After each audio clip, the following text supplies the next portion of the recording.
haqqullah, karapatan ng Allah subhanahu wa ta'ala ang kanyang binanggit. Pangalawa, karapatan ng ating mga magulang. Tingnan natin sa ayang ito, maunawaan natin na pagkatapos na binigyan ng halaga na Allah subhanahu wa ta'ala na ang pagsamba sa Kanya ay binigyan ng makana azima, rafi'a. Binigyan ng napakataas na antas ang pagiging mabuti sa ating mga magulang. Mga kapatid sa pananampalatayang Islam, ang Allah subhanahu wa ta'ala kanya rin binanggit sa ibang mga talata. وَوَصَّيْنَا الْإِنسَانَ بِوَالِدَيْهِ.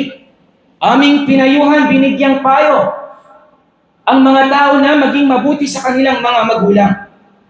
Mga kapatid sa pananampalatayang Islam, napakaraming mga ahadith na mula kay Propeta Muhammad sallallahu alaihi wasallam na tumutukoy sa kainaman, at ito ay pag-uutos at paghihikayat sa mga kamusliman na maging mabuti sa kanilang mga magulang.